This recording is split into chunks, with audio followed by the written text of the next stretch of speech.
In a time of genius and a time of blood, a bastard child grows into a man. Servant of kings, survivor in a land of assassins, he builds an extraordinary legend in a place where life is cheap. Skilled in the mechanisms of war and the workings of power, he creates the timeless masterpiece, the brilliant invention, and survives another day. Veiled in secrecy, marked by genius, and driven by his own code of survival and success. A man for all seasons, and a mystery for the ages.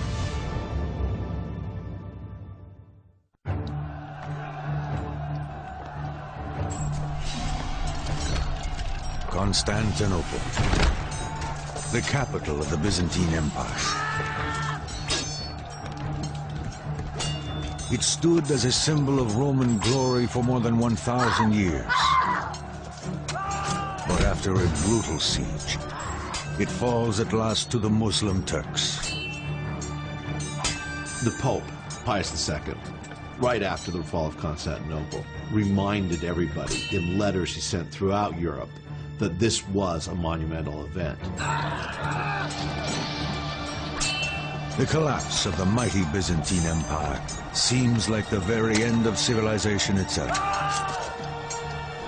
But civilization is about to see a rebirth. With the old city, an old idea dies, and a new one escapes, finding refuge to the west, in the city-states of Italy. To the Byzantines, God is the center and meaning of everything. But a revolutionary idea, humanism, allows for the study of man and new explorations into science. It is a philosophy with the power to change the world. In studying God, we can study the theology and the philosophy of God. But in studying man, we can study biology, zoology, anthropology, technology, sciences of all different types. Humanism transferred man's focus to man.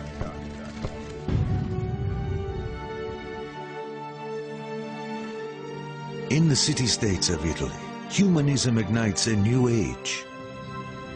The Renaissance, heralding an explosion of new ideas, new inventions, and new discoveries. It is a time like no other. It's a nice time to be born as a really brilliant person.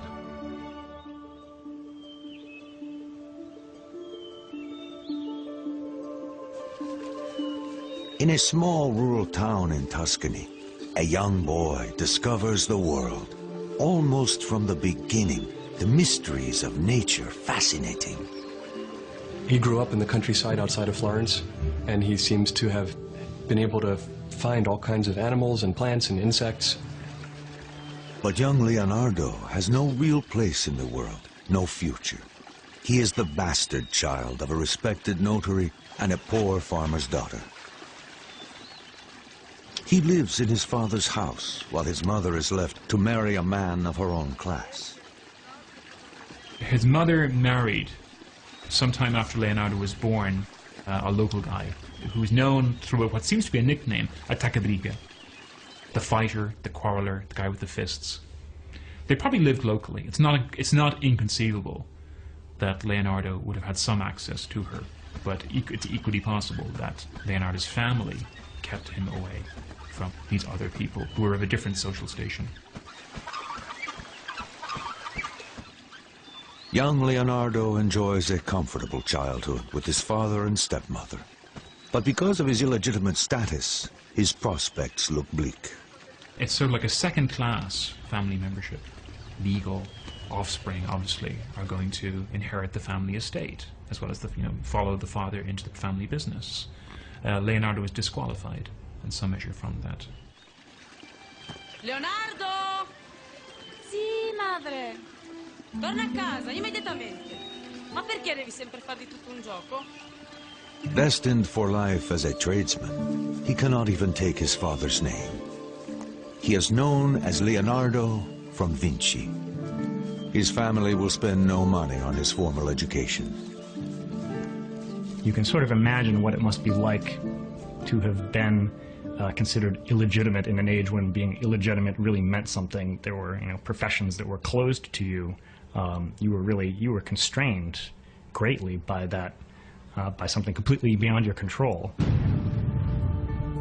Faced with his illegitimacy, young Leonardo begins to develop a code to push beyond all expectations, past all obstacles. It will eventually propel him into the corridors of power and on to greatness.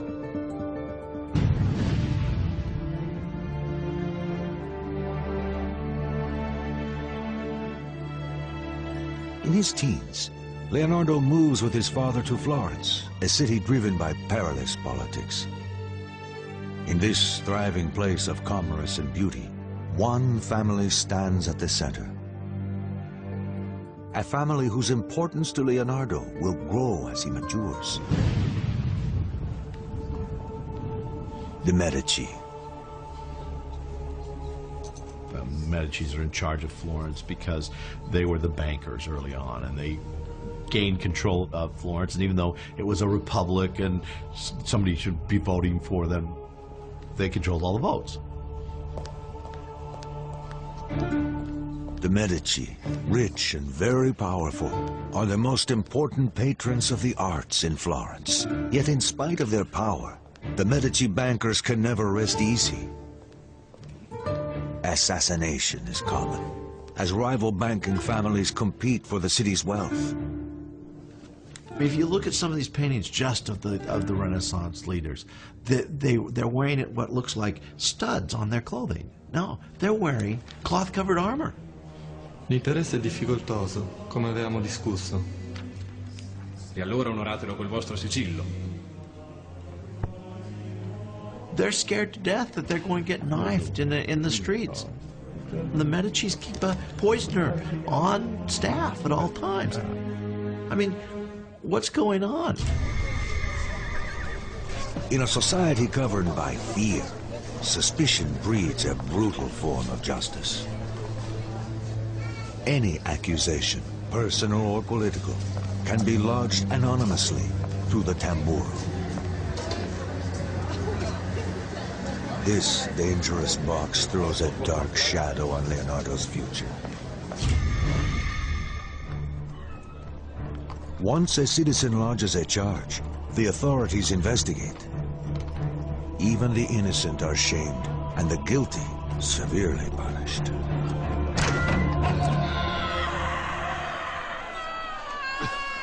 The sight of dead bodies executed in public is commonplace in a city like Florence, as it is throughout Italy. Leonardo lives in a time and place where life is cheap, particularly for the lower classes. He knows he must break free of his bastard status and earn a respectable position in society. And that means membership in the guilds. Florence is a city that is officially governed by the guilds. It's been that way since the end of the 13th century. The government of Florence is drawn from the most powerful guilds. The guilds are professional trade unions, but most are closed to a bastard like Leonardo. It seems quite clear that he didn't have any kind of formal schooling, which would have been the norm if he had been a legitimate child of his father rather than the illegitimate son that he was. For Leonardo, it is difficult to gain entry to even a lower non-professional guild. His one hope rests in his talent and the help of his father's well-placed friend. Tu devi essere Leonardo. Ti stavo aspettando. Tuo padre pensa che hai del talento. In 1468, when Leonardo is 16, his father sends him to Andrea de Verrocchio, a highly regarded Florentine artist.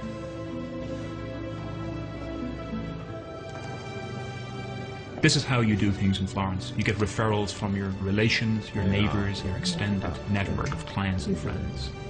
This kind of personal referral is how you, in a certain way, break the practice of training your own son in your own line of work. Verrocchio agrees to take Leonardo as an apprentice, to give him the experience he needs to one day gain admittance to a guild. Here, Leonardo first comes to understand the connection between art and power. The Medici, the ruling family of Florence, often commissioned paintings from Verrocchio. Verrocchio was certainly the person you would think of in Florence towards the end of the 15th century. You know, if you want a painting, you go to Verrocchio. As Leonardo becomes part of the workshop, he realizes he can push beyond his social limitations. His code emerges, stronger now. If circumstances hold you back, always find another way to achieve your goals. But beyond the doors of the studio, Florence is entering a dangerous time. Even as the Medici family patriarch, Piero de' Medici, lay dying, enemies plot to steal control of his family's fortune. Piero, ti senti un po' meglio? Solo la morte può recarmi conforto adesso. All the wealth and prestige of the Medici could quickly come undone as plots against their very lives are quietly prepared.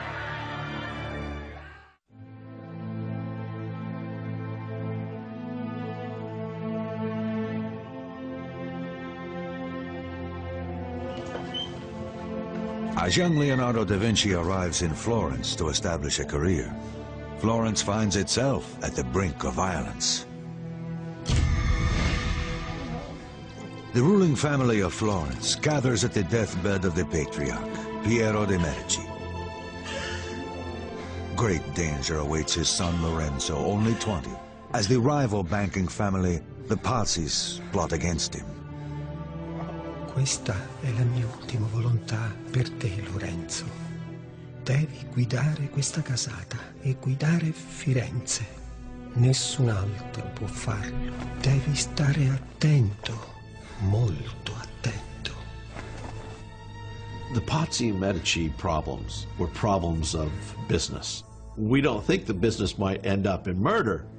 Maybe not the business outside of the underworld or the Sopranos or something along those lines, but this is what was happening.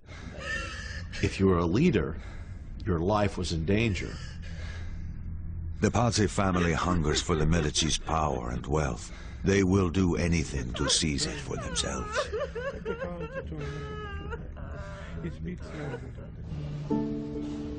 The young Leonardo is unaware of the political storms gathering around Florence. Though he will never meet them, the Medici will exert a profound influence on his young, ambitious life. In the studio, Leonardo works on, his code driving him to learn all he can, to excel beyond his teacher's expectations. His notebooks reflect the demands he makes on himself. The painter must develop all his skills, because there is no self-respect in doing one thing well and another badly. The Verrocchio workshop is active in all kinds of media, has command of technologies of different kinds, not just painting, but painting on ceramics, marble sculpture, sculpture in bronze, other metallurgical enterprises, like the casting of cannons, the casting of bells. He joins Verrocchio at a crucial time. The maestro grapples with an incredible technological challenge. One of the things Leonardo would have seen in Verrocchio's workshop is the design and then the completion of a globe placed on top of one of the most important buildings in Florence. Saranno 2 tonnellate di rame dorato e deve essere bilanciato alla perfezione. Ma come, maestro? The construction of the 2-ton ball and the engineering required to hoist it to the top of the Duomo will rival the completion of Florence's grand cathedral dome itself. It will be made of copper, gilded with amalgam of mercury. You couldn't call the riggers and have them come do it for you. You had to do it all yourself from memory with the skills you had learned. So he picked up an enormous amount of not only artistic training, but practical engineering training and mechanical training, just being part of the studio. Leonardo studies the Cara Granda, or Great Hoist, which will lift heavy objects to the peak of the dome and the swiveling crane at the top. This early exposure to mechanical engineering will have great influence on his later inventions. In Verrocchio's studio, Leonardo sees how his talent might allow him to escape the limitations of his bastard origins, and he is about to have his first taste of the world he aspires to.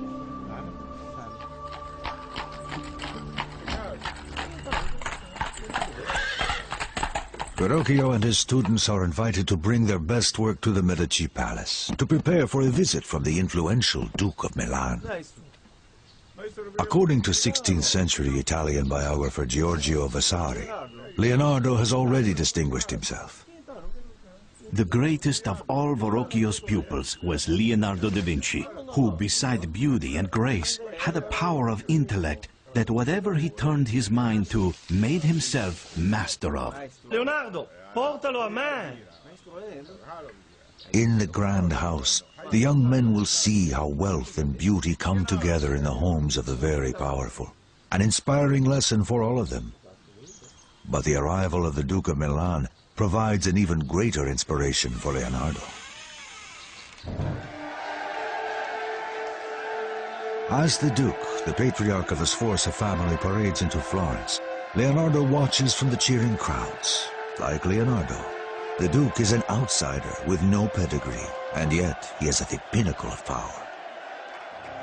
The Sforzas in Milan, they are actually the descendants of condottieri, of mercenaries, who at a certain moment in time moved from being hired soldiers into actually marrying into the political lineages and then actually coming into control of Milan. Leonardo cannot help but be inspired. In the Duke, he sees a man who has overcome his common origins, achieving influence and success.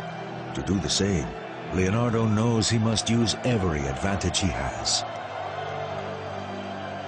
He was supposed to be extraordinarily handsome, very concerned about his looks, always dressed very well, supposed to be enormously strong. They said he could bend horseshoes with his bare hands.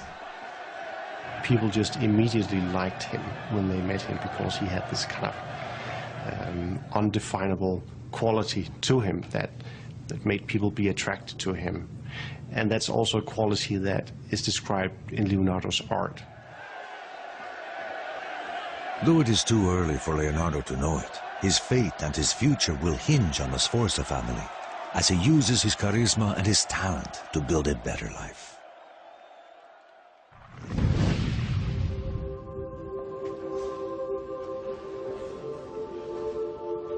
Leonardo is now 20. He completes his apprenticeship and has finally joined the guild as a painter. A huge step into the world of professional legitimacy. He can now seek high-level commissions on his own. But something holds him back. Da Vinci stays in Verrocchio's studio. Perhaps it is loyalty. Perhaps he is still unsure of his abilities. But he stays. The advantage there is he doesn't have to go out and set up by himself. There's every indication that Leonardo is temperamentally unsuited to opening his own shop. Usa un tocco leggerissimo qui, Leonardo. Leggerissimo. We can see a large number of commissions for paintings being, at least in part, turned over to the young Leonardo, so that he's a serviceable, adaptable, younger partner in the firm. And as he works, Leonardo's reputation grows, even reaching the attention of the Medici family. In the case of the Medicis and Leonardo, it appears, though, that they recognize very early on that this guy had great talent, and he was going to exceed his mentor and exceed his fellow students, and so they took a particular interest in him. Here in the workshop as Verrocchio's protege, Leonardo's first great work emerges. It is considered the oldest surviving Leonardo painting. The angel on the left, far in the corner of Verrocchio's The Baptism of Christ, is only a fragment, a tantalizing glimpse of the genius to come. It is only the mediocre pupil who does not surpass his master, Leonardo writes. And legend has it that Verrocchio, after seeing Leonardo's angel, never painted again.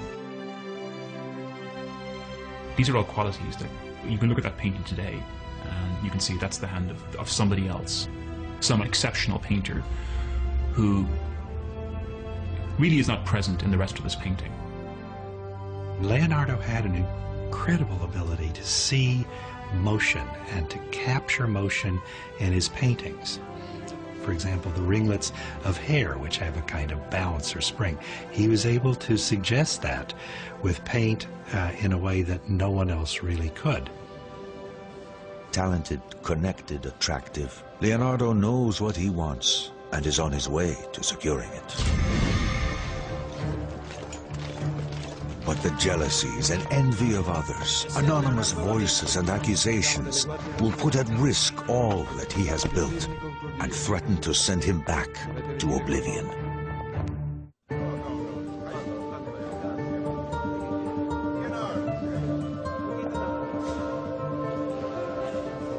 In a little more than a decade, Leonardo da Vinci, at age 24, transforms himself from the bastard son of a notary to a legitimate artist recognized by the Medicis, the most powerful family in Florence. Florentines are very competitive.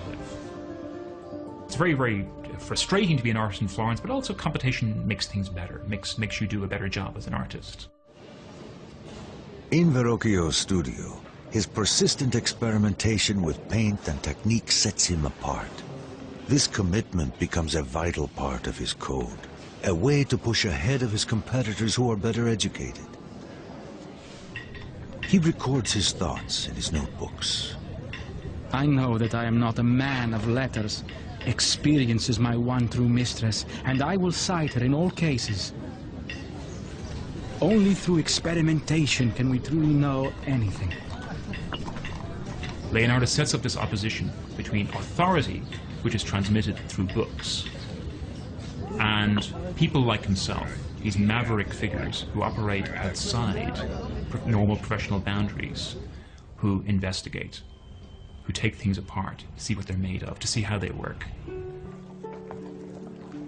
A man of unusual sensitivity, Leonardo cherishes nature and will not eat meat, refusing to be a tomb for other creatures.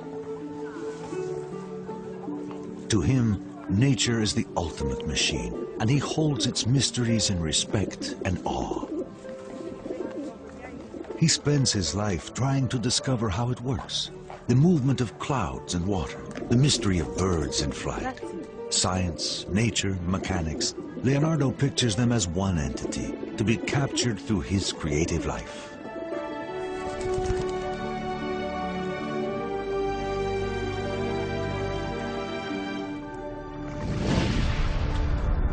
Nature is one thing, human nature something else. The success that has lifted him above his bastard status has also earned him envy and resentment. Dark forces move against him. Oblivious to any danger, Leonardo throws himself into new experiments to understand the nature of light and shadow. He examines the fall of candlelight on fabric and how the human eye records it. His notes reveal the importance he places on these studies. Nothing can be recognized without light and shade. It is only through the eye, the window of the soul, that we can truly understand the complex workings of nature. He would have these casts made of draped fabric and move the lights around, set the candles in one position, look at the shadows, sketch it out, move nothing else but the light, to somewhere else and then sketch the exact same piece of fabric again that hasn't moved. The only thing that has changed is the interplay of light and shadow on it.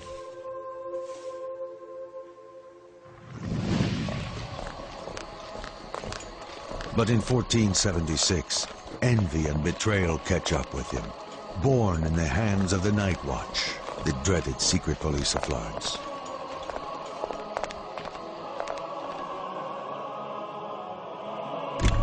Messer Leonardo da Vinci. Siamo delle guardie notturne. Siete accusato di crimini contro Dio. Dovete venire con noi. At 24 years old, Leonardo is anonymously accused of sodomy with a 17-year-old male prostitute. For repeat offenders, there could be prison terms and execution. The official penalty for sodomy was burning. It was to be burned to death. The humiliation is brutal. Nothing, he writes, is to be feared so much as a damaged reputation. The fact is, it does affect him. He was a proud individual. He's a proud young man. He knows he's going someplace. And a charge like this could really have set back his career. But at the trial, no evidence is brought against him. No witness is presented. The charges are dropped. The cruel act of an anonymous enemy. But dark days are just beginning in Florence. Political storm clouds gather as deadly forces move against the Medici. Florence is nearly surrounded by the territories of the Pope, which extend south to the city-state of Naples and north to Ferrara.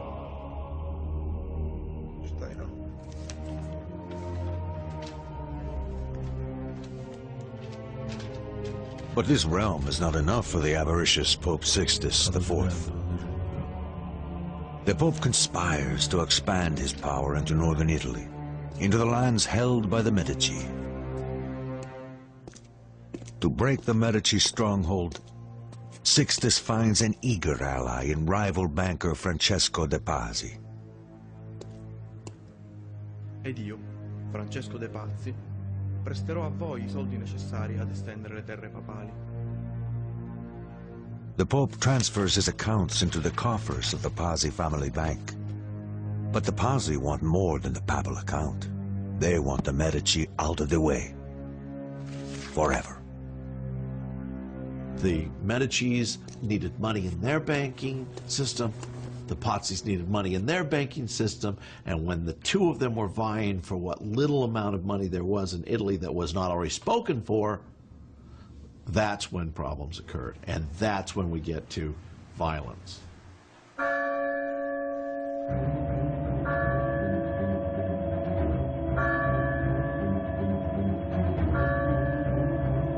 It is Easter, in celebration of the Prince of Peace. The Medici take their personal seats across the aisle from the Pope's henchman, Francesco de' Pazzi. They have no idea of the danger they're in. At a prearranged point in the Mass, it begins.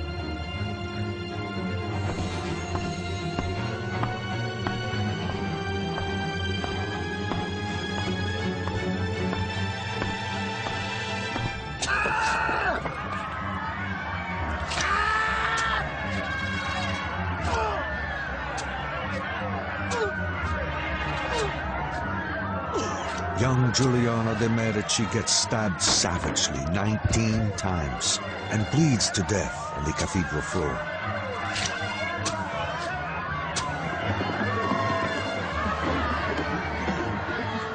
His wounded brother, Lorenzo, barely escapes. With the Pope behind them, the Pazzi family believe they will get away with their plot. They are dead wrong. The Medici supporters quickly rally, and the Pazzi uprising is put down with extraordinary violence. Lorenzo's counter-strike is swift and merciless. We get a sense of the Medici's power in the outcome of the murder, the immediate retribution There was no rights for the criminals. They were dispensed with, and they were dispensed with in a very public manner. That very day, Francesco de' Pazzi is hanged alongside a co-conspirator, the Archbishop of Pisa. They drag his body around, they chop it to pieces, humiliate it in all kinds of ways. This is familiar in ways that we find hard to imagine. But the Medici have not finished. One assassin is still at large.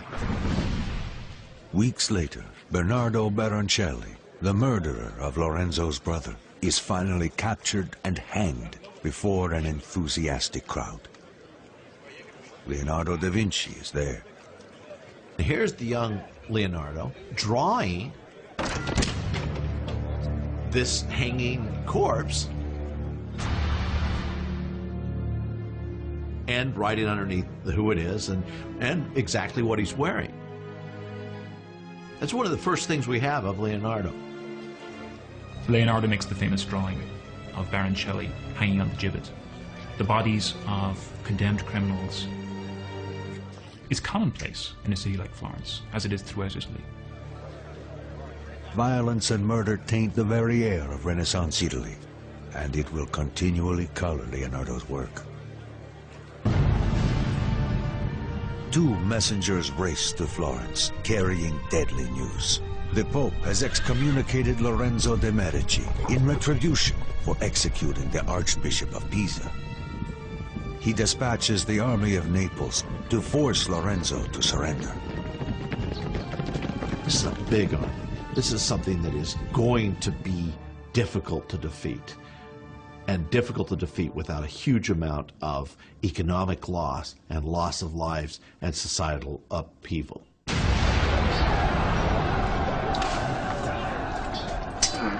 The Republic of Florence faces annihilation. Here in all its terrible glory is the greatest of the Renaissance arts, the art of war. Without a miracle, the city that has given Leonardo da Vinci his only real future will be destroyed without a trace.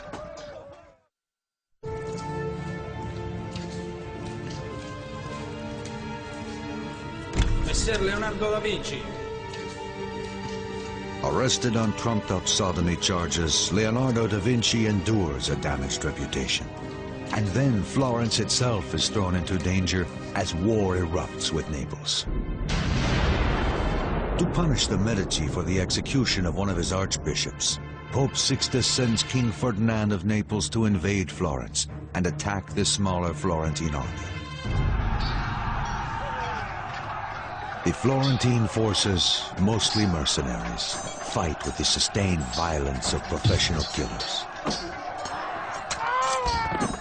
But the more powerful army of Naples quickly take the upper hand, smashing into the Florentine forces with unforgiving savagery.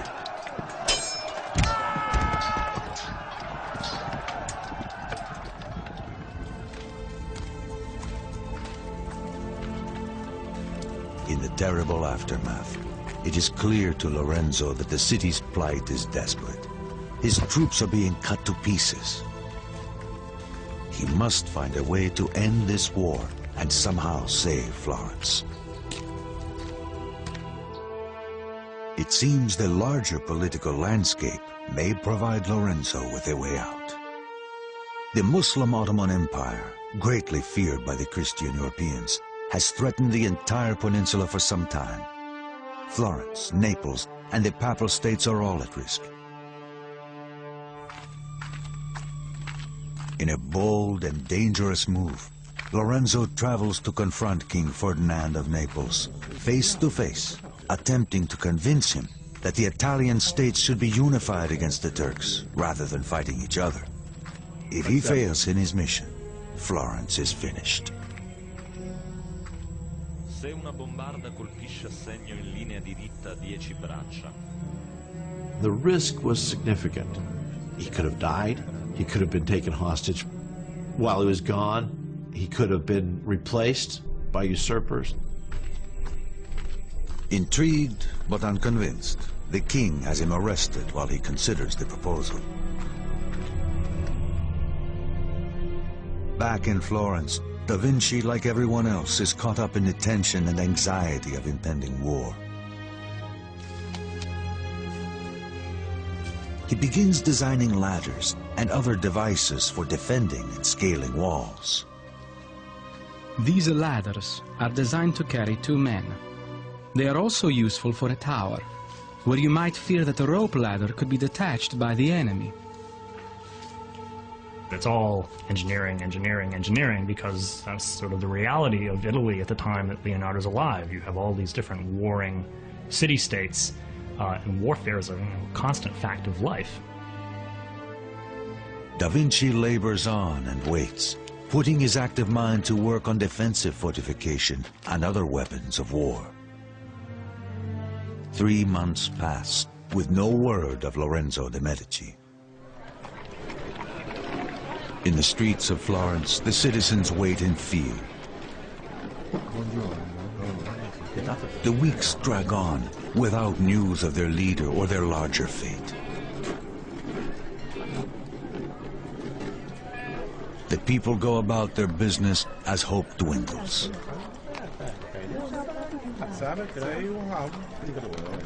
The Medici dynasty and Florentine independence seem doomed. They knew what their situation was. When Lorenzo's in the camp of an opponent, they must have been nervous. He could lose his wealth. He could lose the city. The Florentines could lose the city. And then, a commotion rolls through the streets.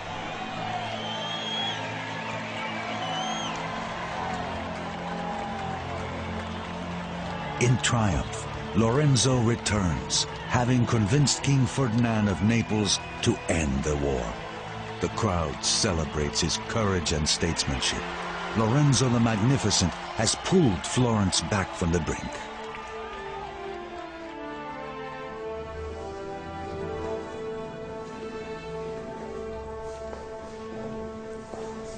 As peace at last comes to Florence, Leonardo receives a commission to paint the Adoration of the Magi, an altarpiece for the monastery at San Donato a Scopito. It is his first important work. We have the Adoration of the Magi treated like nobody has really conceived this event before. Among the turmoil of figures that are surrounding the kind of serene Virgin and Child, this frenzy of devotional attention, there are rearing horses. It's a turmoil of men and horses. He forms the composition almost in a square, with a triangle made up of the Virgin and kneeling kings. But here, Leonardo is using the body of the horse to invest his composition with dynamic motion and energy, the sense of frenzy, the sense that this is almost like an apocalyptic event in the incarnation. Tantalizingly, some scholars think the standing figure of the young man on the bottom right may be a self-portrait of the young Leonardo.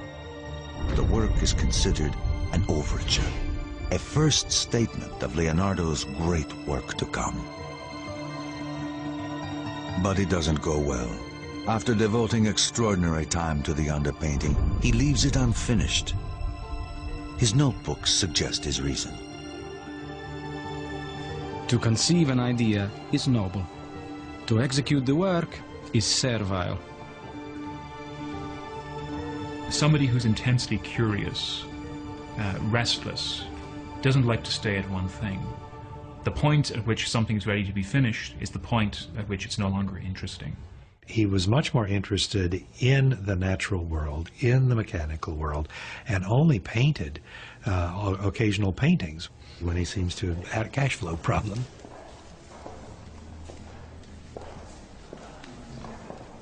It is a bad time for Da Vinci to abandon his painting.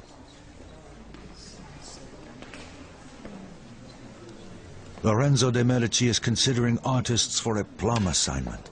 A trip to Rome to help decorate the Pope's Sistine Chapel. It is the kind of commission that a young artist like Leonardo could only dream of. A real chance to shine before the most powerful patrons in Italy.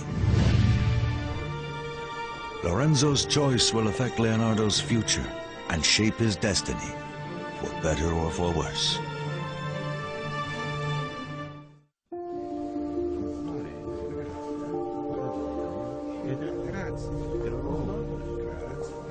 Even as word of Leonardo da Vinci's talent spreads, he appears to lose interest in his career. An important commission is not completed. Clients grow angry. And when Lorenzo the Magnificent chooses his finest artists to send to Rome, Da Vinci is not selected. The Adoration of the Magi is one of the great masterpieces of the High Renaissance, and yet Leonardo was unable to finish it, and some believe that he had conceptualized the end of the painting in his mind, and that was enough for him, rather than actually going to the brush and doing it physically. And so he found himself in lawsuits a number of times because he couldn't finish his work. He cannot deal with the ordinary conditions of production, of clientage, of contract, supplying works to deadline, according to a patron's specifications. He didn't finish anything.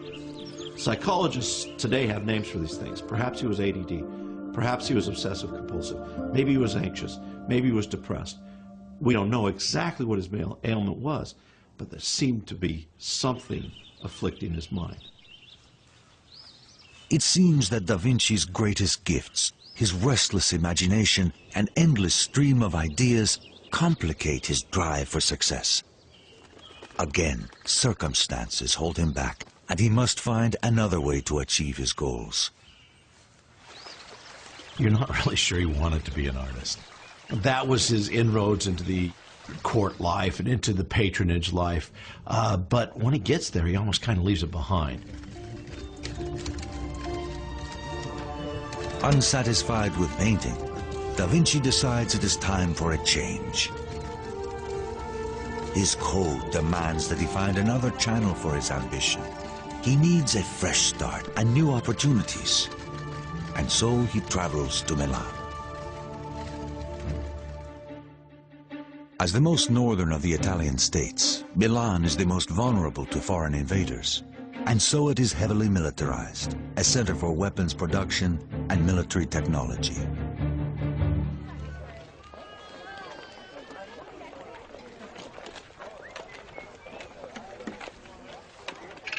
As he moves to the armorer's stalls in the streets of Milan, Da Vinci finds a vibrant city, always on the brink of battle, always ready to defend itself, not just from rival city-states, but from the superpower of France as well.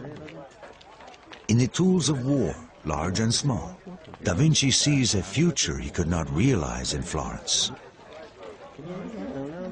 Italy is a theater of war, as local powers call in the bigger powers of Europe with disastrous results.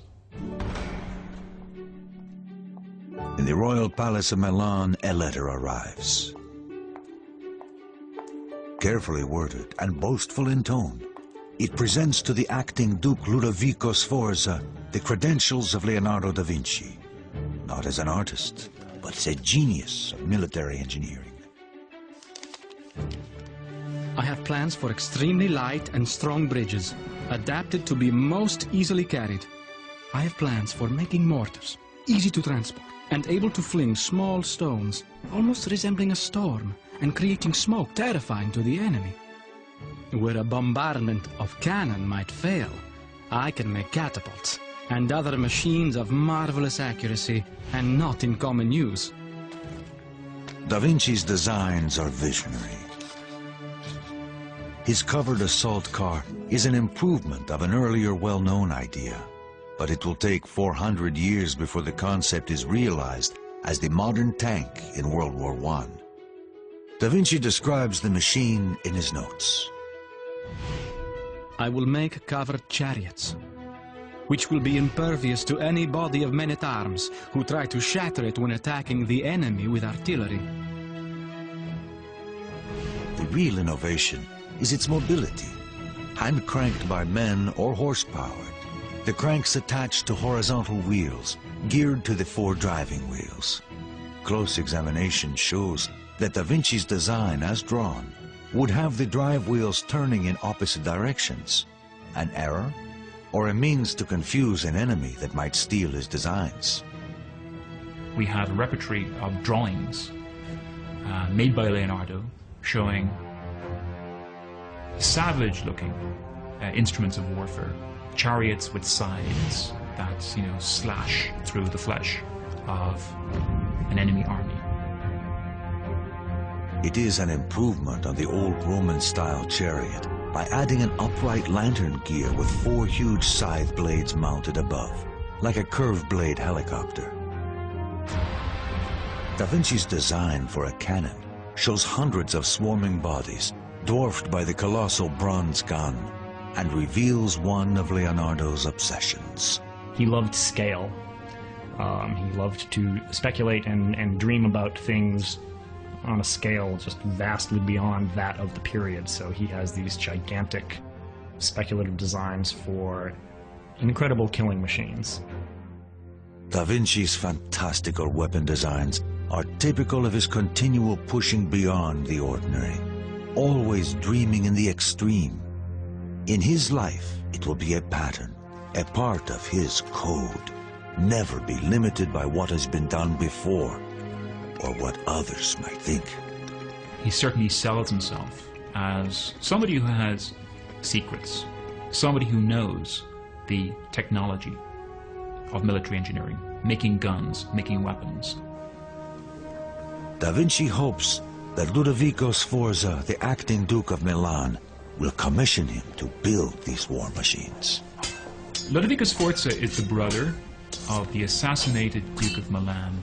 He's acting as the regent, basically the effective ruler of Milan. And he's basically controlling the defense policy, the foreign policy of the Milanese state.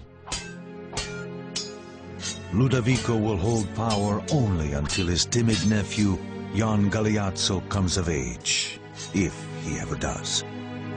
Tu scegli, adesso vai pure, ho degli affari da sbrigare. I think everybody expects that the one thing that Ludovico really wants is the Dukedom of Milan. He's prepared to go to extraordinary lengths to get it. But the armies of kings and the cruel uncertainty of politics will overturn Ludovico's dreams of glory and everything that Da Vinci has hoped for.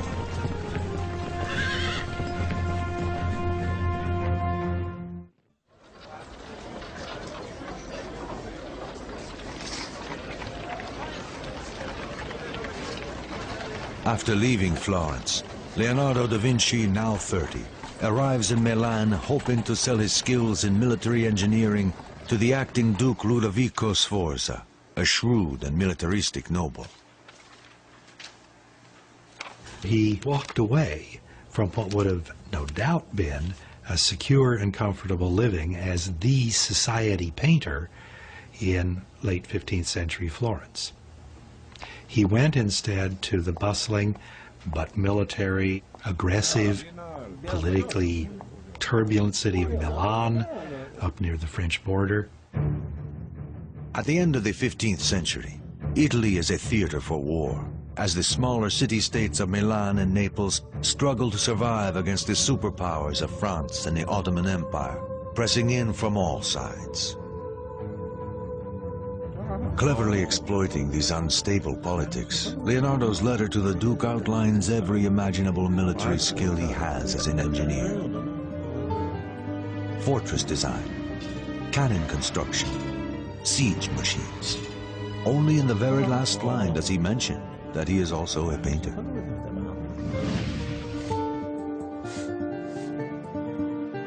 Unfortunately, Da Vinci must set aside his excitement about military designs. The Duke needs a portrait of his mistress. Despite Leonardo's disappointment, the painting becomes one of his most famous and important. The Lady with an Ermine. It is revolutionary. The first time a portrait shows the sitter's thoughts or feelings through posture and gestures. This relates to a series of interests being pursued by Leonardo about the motions of the mind. You know, as the mind moves, so the body expresses the motions of the mind. Or as Leonardo would say, that's where the movements of the soul make themselves most manifest. Her head turns to the right, as if distracted by something to the side. The animal as well is tense and alert. Again, Da Vinci's code pushes him to tackle new ideas. He's almost obsessive in his quest to want to know as much as possible about what he's interested in while he's interested in it. Sforza, the grandson of a mercenary, and Da Vinci, the bastard son of a notary, depend on each other to increase their social standing. Guardate da questa parte adesso, signorina Gallerani. È un piacere posare per voi. This is not what he came to Milan for, but he is experienced enough to know that power and opportunity are always close companions. And the enormous Sforza family ego soon presents that opportunity. The Duke commissions a colossal statue of his father, astride a powerful stallion, and so Leonardo begins to study the proportions of horses, using a small and docile model as his subject. The distance between one ear and the other should equal the length of one of the ears. The length of the ear should equal a fourth of the face. Sforza wants a statue larger than any other, the biggest horse monument ever seen.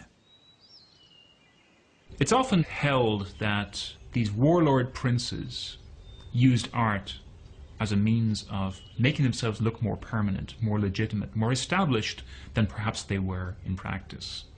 The Sforza have only been around from 1450, but their equestrian monument is going to outdo all others that exist. Leonardo considers the challenge of creating the 24-foot-high statue a career-making opportunity, a triumph of art and technology to last the ages. He will devote more than a dozen years of his life to the process. It was going to be a statue on a scale so much larger than anything that had come before it that it required all kinds of new technologies to figure out how to make this thing. Extending his vision and skill to the utmost, Leonardo will create countless smaller clay models and devote the next several years to figuring out how to cast the Colossus in 60 tons of bronze. Because he wanted to cast the horse in particular as one piece, this would have been cast upside down, he had to dig casting pits. Well, Milan is built in a river valley and there is a water table down there. The head of the horse pointing downward would have been just about at the level of the water table. And if you in fact start heating up the water table in an area, you will create some very serious problems, possibly even an explosion. So in other words, he was working very close to the limits of the possible. This is the very essence of Leonardo's code, to push beyond the expected, not only in his work, but in his life. And as the great horse slowly takes form, Leonardo turns his lively mind again to weapons of war. Like the horse, his designs are huge, monumental. He always engineers these things that are just enormous, much, much larger than anything that existed at the time. And the giant crossbow is sort of the poster child of this mentality. It's about the size, probably, of a tractor trailer in length. The construction is highly advanced, with the bow to be built of laminated sections for the greatest strength and flexibility. The bowstring, drawn back by a worm gear, can be fired silently. People look at Leonardo's drawings of things like the giant crossbow, and they seem to think that this is an original idea. It isn't. What Leonardo is doing is taking an idea that's fairly commonplace and seeing how far he can push it. He begins his famous notebooks, an obsession that lasts his entire lifetime and confounds us to this day. It's estimated he will fill over 15,000 pages before he dies. What did he write in his notebooks? Everything. Laundry lists. Don't forget to get the money that so-and-so owes you. I need this at the store. Moving lists. Sketches of people that he saw on the street who had interesting faces. Notes to himself of anything he wanted to remember. Leonardo often composes these notes from right to left, even forming the letters and words backwards, as if in a mirror. People would speculate, and still speculate, that he was trying to write in code. He didn't want people copying his ideas. Maybe he was saying things that he didn't want people to be able to read. But the most likely reason is simply that he learned to write as a left-handed child, and so composing left to right, even writing backwards, came naturally to him. By this time, Da Vinci has taken an assistant. His name is Giacomo, a young boy from the lower classes, destined to limited prospects. He helps Leonardo build the many mechanical contraptions and novelties for Ludovico Sforza's elaborate parties. Giacomo, perché devi sempre giocare con tutto? E dammi quel pianeta. Da Vinci comes to call him Salai, meaning little devil. The mischievous boy will stay with Leonardo for the rest of the artist's life.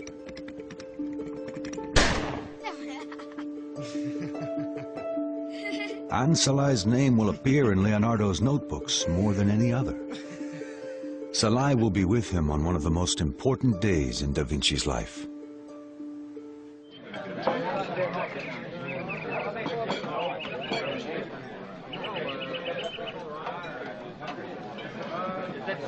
Ludovico stages an elaborate family celebration, which features Leonardo's colossal clay model of the Sforza horse, unveiling it for the first time before the nobility. The Sforza horse was supposed to be the largest cast statue in the world that was going to, sort of trumpet the glories of the House of Sforza, and also probably secure Leonardo a lifetime position in the court there. The party, like Da Vinci's horse, is a celebration of Ludovico's power. The attendees include Ludovico's beautiful wife, Beatrice d'Este, and his nephew, the real Duke, Jan Galeazzo, now 25. It's become quite apparent that young Galeazzo Sforza has been sidelined by Ludovico, his uncle, who really has designs on the duchy for himself. Jan Galeazzo will never assume power. Within the year, he is dead. Some say poisoned, making Ludovico the Duke at last. With nothing to curb his ambition, he will set Milan and Leonardo on a collision course with war. Siamo pronti, Leonardo!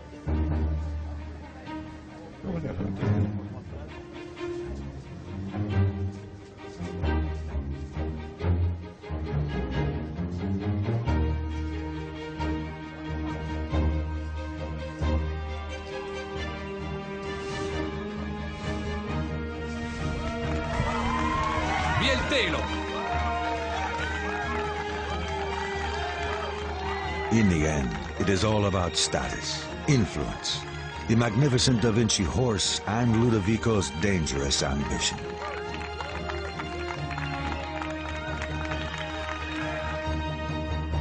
In 1494, as the new Duke of Milan, Sforza joins forces with France. Together, the powerful allies invade the Italian city-state of Naples.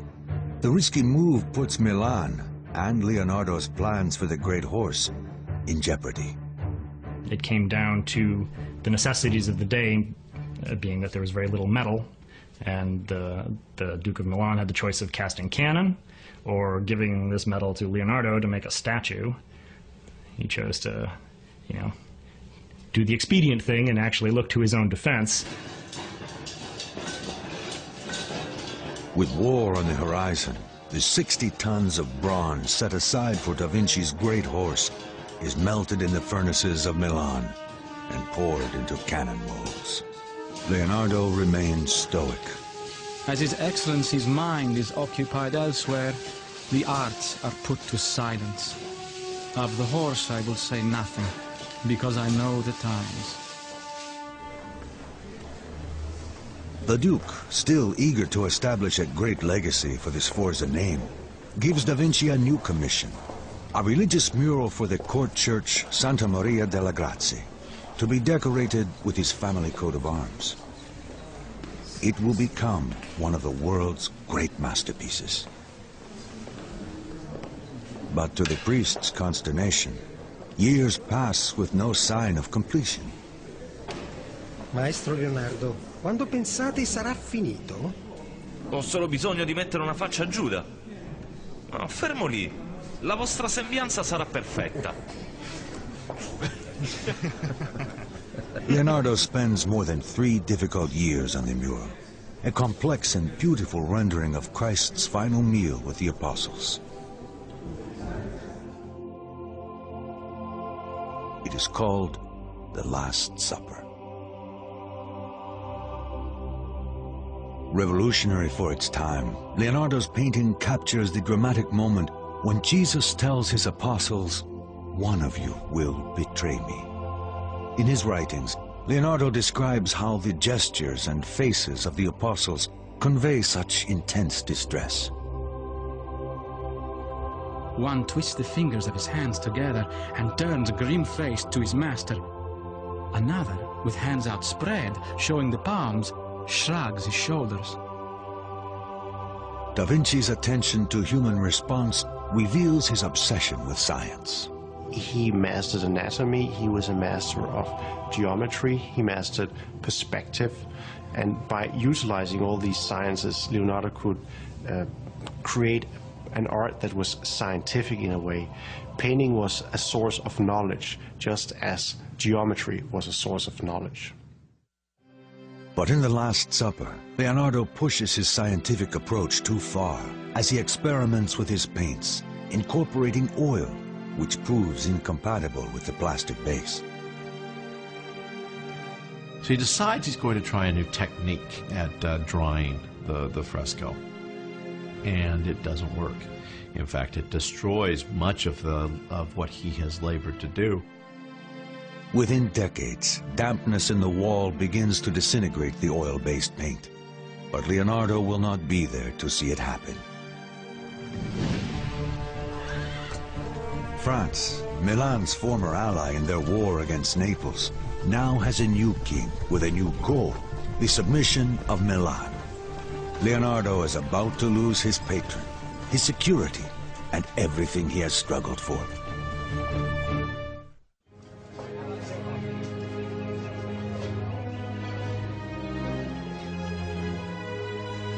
In Milan, Leonardo da Vinci has created some of his most important work. He spends 17 years in the court of the Duke Ludovico Sforza, realizing his own dreams of success.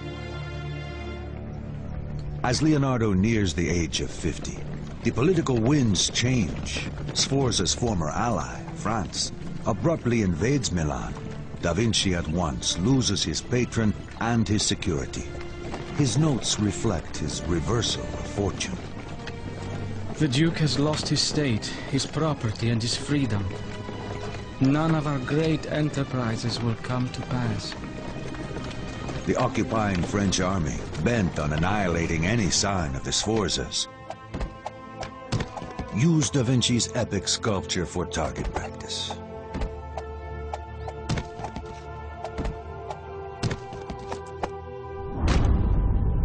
It was a symbolic act.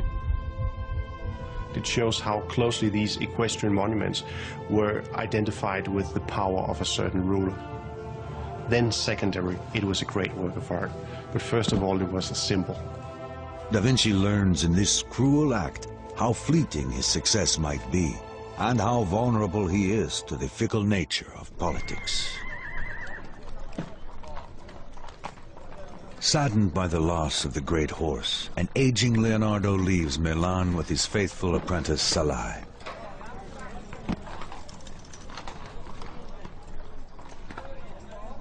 All his work must be left behind. The shattered horse, the Last Supper, all abandoned. With the fall of the House of Sforza in Milan, Leonardo was out of a job, and there began a period of his life where he wandered about.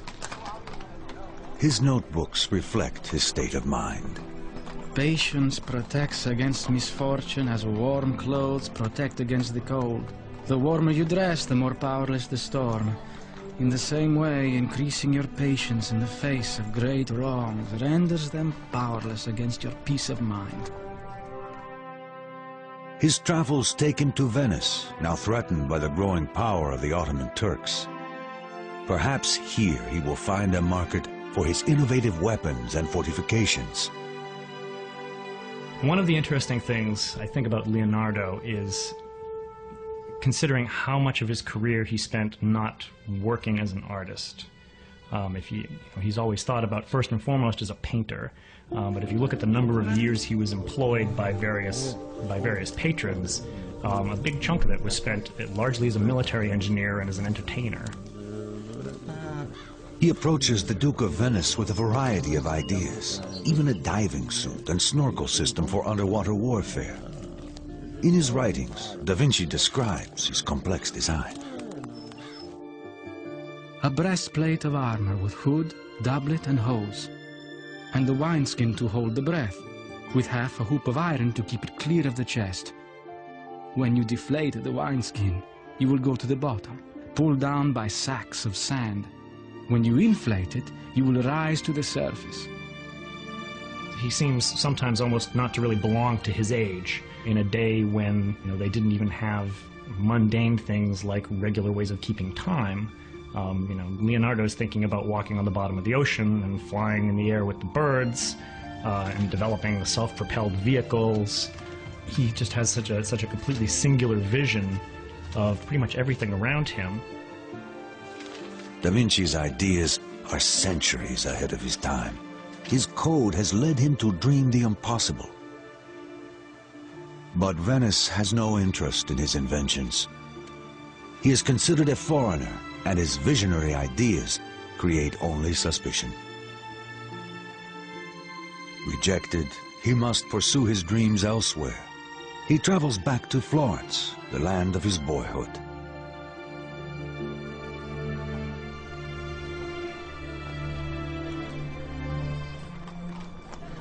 It had long since come to my attention that people of accomplishment rarely sit back and let things happen to them.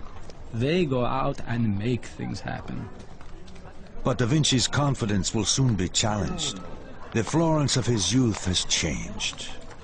Though he is still recognized as a great artist, someone newer and younger has captured the city's imagination. His name is Michelangelo Buonarroti, a brash young artist of only 26 whose talent is astonishing. Leonardo despises him. Artists of the Renaissance were extremely competitive with each other and with themselves. Tough, disheveled, and arrogant, Michelangelo defies Leonardo's expectations of the courtly artist. In his notes, Da Vinci voices his disgust. The sculptor's face is covered with paste and all powdered with marble dust, so that he resembles a baker. His house is dirty and filled with chips and dust of stone. With the painter, it is just the opposite. Well-dressed, sitting easily in front of his work and moving a very light brush. His home is filled with music, unspoiled by the pounding of hammers.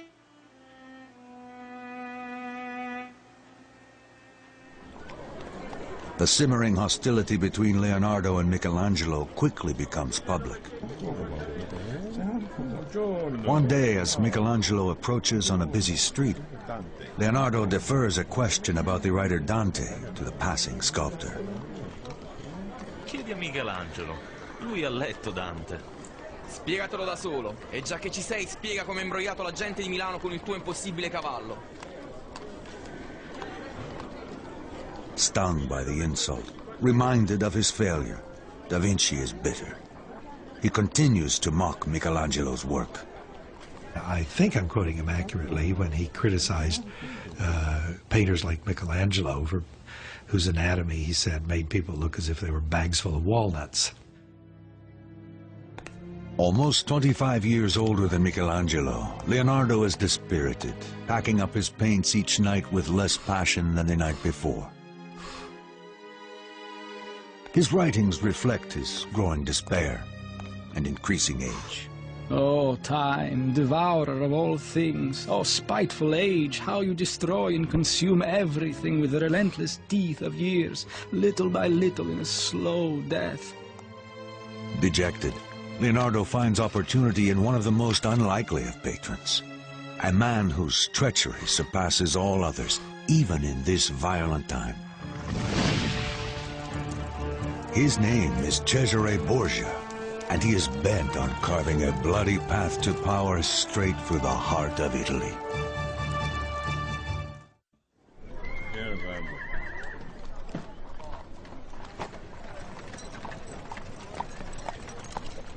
Having lost the work of 17 years, a disheartened Leonardo da Vinci eventually returns to Florence, only to find himself challenged by a much younger rival, the great artist Michelangelo. His notebooks reveal that even in the face of all this, his code demands that he push on. Obstacles cannot crush me.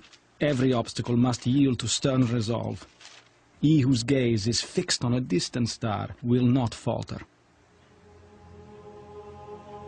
In 1502, Da Vinci finds an unlikely opportunity in Pope Alexander and his bastard son, one of the most dreaded tyrants of the age, Cesare Borgia. Cesare is accused at least of murdering one or two of his sister's husbands and lovers, and maybe his own brother. Cesare himself is portrayed by some as being the devil incarnate, by others as being this great leader. Borgia personifies the corruption and hunger for power that has come to define the papacy. He is ruthless in his attempt to consolidate his father's empire, hoping to one day claim it as his own. One by one, the cities of Romagna and northern Italy fall to Borgia's papal army. Hungrily, he sets his mark on an ever-widening area. But in order to succeed, he needs an edge, someone with new ideas. He turns to Leonardo da Vinci. Ecco le vostre carte. È un onore servirla. He was given the title of Chief General Engineer by Borgia, and so Leonardo probably had a chance to observe the real horrors of war firsthand.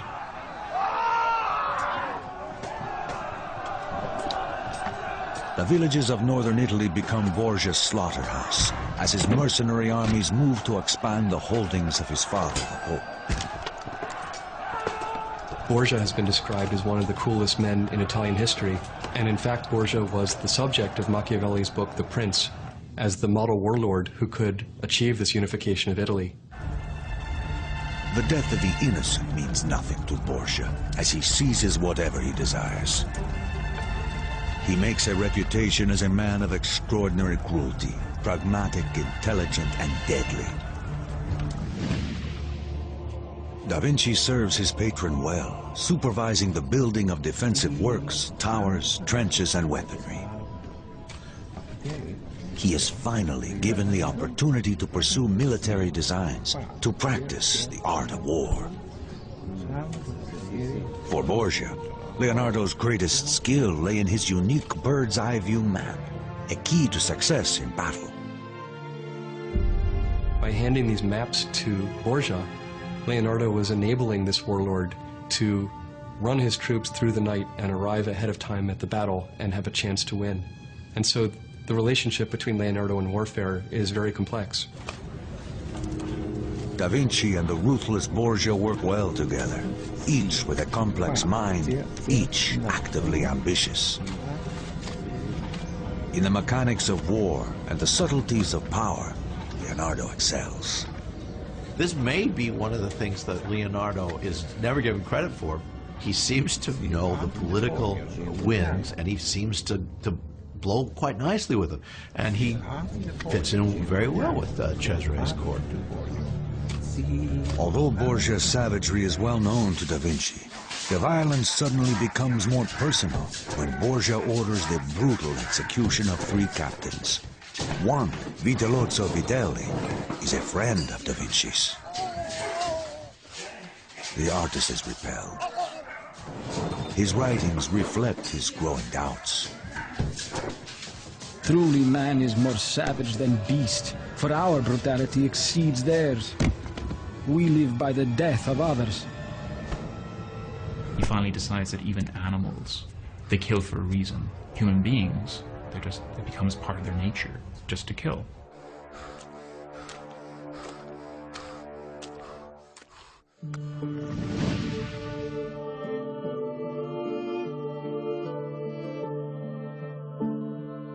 Da Vinci leaves the service of Borgia and returns to Florence and the art of painting, perhaps to explore the gentler side of human nature. There he begins the one work for which he will always be remembered. No, non ridete. Sorridete.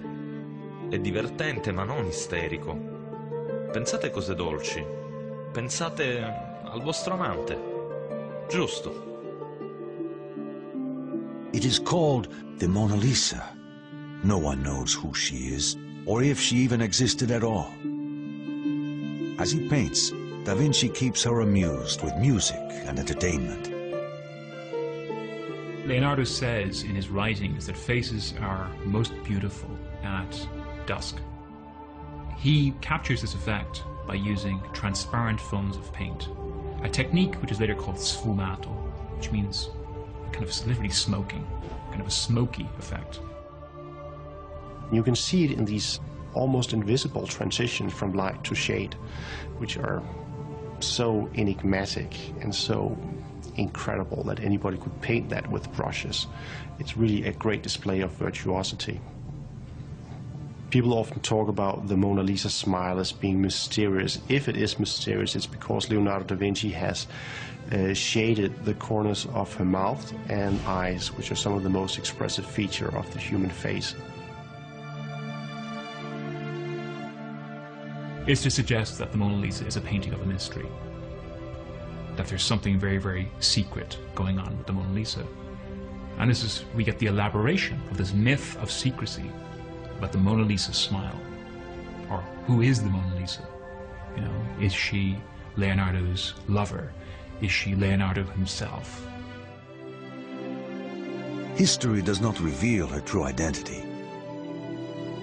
Da Vinci's biographer Vasari identifies her as Mona Lisa Gioconda, the wife of a merchant. But Vasari never saw the painting, and Da Vinci himself never left any clue. Carried it around with him for years, and he kept working on it. Never quite done. The only reason it exists in the form it exists today is because he died. The Mona Lisa remains forever a work in progress, a physical manifestation of his code, of his commitment to achieve the impossible, perfection in painting.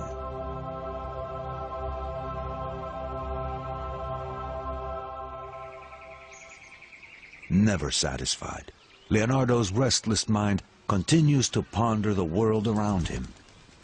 One of his greatest obsessions is the mystery of flight. I mean, in a day when there is no stop-motion photography, he was able to look at birds in flight and actually see that birds don't just flap their wings up and down. It's a very complicated sort of figure-8 motion of the bird's wing tilting and coming up and turning and pushing down with every single beat. He uses his knowledge of engineering to design machines that he hopes will be capable of flight, and he makes a bold prediction. There shall be wings for man. If it is not accomplished by me, then it will be someday by some other. He adapts a child's spinning toy into a design for a hovering apparatus, using a helical screw rather than a rotor as modern helicopters do. He creates bat-winged flying machines whose wings would flap like a bird with an elaborate framework, one that even includes a rudder-like flight control. There is a legend that he tried to actually fly a machine and that the machine crashed and someone broke a leg in this attempt. Leonardo's machines are amazing and fantastic in the way that fantastic is fantasy. Maybe they didn't work, but they mean so much as far as the mind is concerned, as far as his actual ability to think beyond the box. But he seems to have realized that the amount of power necessary to make one of his 6-foot-long wings flap was more than a person could provide. So then he starts getting into more complicated designs that actually involve motors of some sort that will actually store up enough energy so that you can get them to flap for a while before the motor stops. Only late in life does he consider the idea of a single fixed wing, the idea that will eventually lead to successful flight hundreds of years later. For all his striving, for all his extraordinary designs, he never succeeds in solving the great challenge of manned flight.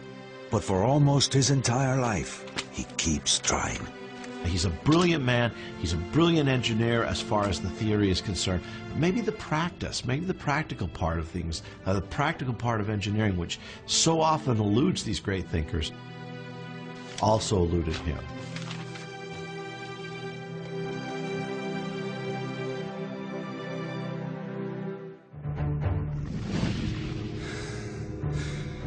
Despite Leonardo's frustrations with engineering, it is with a far more complex machine that he achieves his most remarkable success. His grim obsession with the moment of death leads him to master the workings of the human body itself.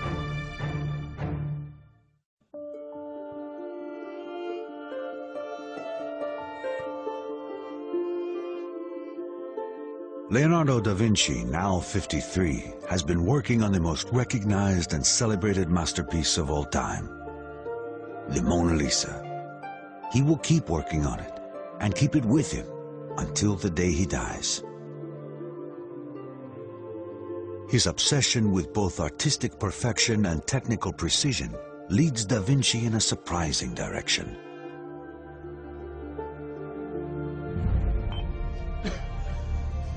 He turns his insatiable curiosity to the study of life's greatest work of art, the human body. He was interested in anatomy from an early age, probably from his time in Verrocchio's workshop, where artists in Florence were encouraged either to perform dissections, autopsies at a medical school, for example, or they were encouraged, if not to perform them, then at least to observe them. Always fascinated with the human body, he studies the mysteries of death at the hospitals of Santa Maria Novella. Dicono che abbiate vissuto 100 anni. È vero? 100 anni? Non è così difficile. Non sento dolori. Sono stanco, tanto stanco e terribilmente debole. He's interested in the way that the pieces of the human body, which is, after all, a very intricate mechanism, the way the pieces of this mechanism fit together. Within hours of the old man's death, Da Vinci descends into the cavernous morgue to dismantle nature's ultimate machine. We might be surprised that Leonardo's dissection of human corpses wasn't frowned on by the church of his time. That seems, though, to be more of a modern concept and modern prescription. Here, he will make an astonishing discovery, centuries ahead of its time. I conducted an autopsy in order to determine the cause of such a peaceful death, and found that it was caused by the failure of blood flowing into the artery that feeds the heart and other lower members, which I found withered and shrunk. In 1507, Leonardo makes history's first description of arteriosclerosis by comparing the circulatory system of the elderly man with that of a child's. And we have to try to imagine 500 years ago what it would have been like to work on an autopsy without the benefit of good lighting or good preservation of the material. The smell must have been awful. Under challenging conditions, Leonardo invents an entirely new way of seeing. Later, his cross-sections and exploded diagrams will profoundly influence the modern method of visualizing anatomy and machinery. His code, like the man himself, becomes mature. experimentation continues to be the primary engine in his effort to achieve what no one else could. I am inspired by the urgency of doing. Knowing is not enough. We must act on it. Being willing is not enough. We must do.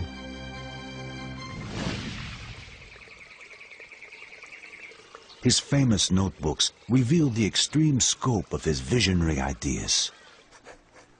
And yet he never publishes a page of them. Often in his notes you'll see him talking about, I'm going to, do a book on this subject that will lay out this, and this. There was always, a little bit more you could do. There was one more observation you could make, and, time caught up with him. As Leonardo ages, his legacy becomes a casual bundle of documents, a lifetime of genius written onto thousands of bits of fragile paper, including the only image we have of the man himself. There is one image of an old man that's commonly attributed as being a self-portrait, but we don't know. It's completely untitled. It's just a sketch among, millions of other sketches that he did. And what I think is interesting is the extent to which that Leonardo is completely lost to us. Toward the end of his life in 1517, King Francis I of France, a great admirer and collector of his work, invites Da Vinci and his two assistants, Salai and Francesco Melzi, to live on his royal chateau in Clos. Leonardo got his last job, which is essentially being court genius to the King of France. He didn't really have much in the way of responsibilities. The King of France just wanted him as an ornament. The king names Leonardo da Vinci favorite painter, engineer, and architect. Si sta facendo tardi, maestro. Possiamo continuarlo nel mattino. Francesco ed io le aiuteremo a mettersi a letto. But at 65, Leonardo's triumphs are behind him. A stroke has paralyzed his right arm, and his left hand can no longer paint fine details. He doesn't seem to have had any obligations. Leonardo doesn't seem to have done much in those last few years, except for enjoy life. And he did enjoy life. It was the high part of a very well-deserved retirement, I suppose. Salai, the boy taken on so many years ago, has stayed with Da Vinci, and Melzi has become his student and most trusted companion.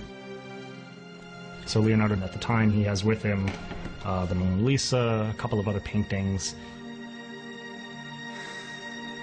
all of which he bequeaths to Melzi, who is his apprentice and had been traveling with him for years and years. In 1519, after months of failing health, Leonardo da Vinci passes into history. I think Leonardo is one of these individuals who had a code of success. He didn't measure it in degrees of wealth. He didn't measure it in degrees of popularity. He measured it in how he felt about his own achievements. To me, Leonardo da Vinci represents something about human beings themselves. He represents someone who overcame a number of social obstacles and really does show what we're capable of. His ability to see so far beyond his present-day reality is, I think, one of the things that makes him eternally popular. And we have a body of writing. We have a trail of documents. But Leonardo, it's a complicated mosaic. Painting was a source of knowledge. To Leonardo da Vinci, painting was a science. He can inspire all of us today, regardless of who we are, to try to make the most of our lives as we can. Da Vinci's genius catapulted him out of obscurity and into the courts of kings. By refusing to compromise his own intellectual code or be crushed by adversity, he becomes the most important man of his age. He becomes immortal.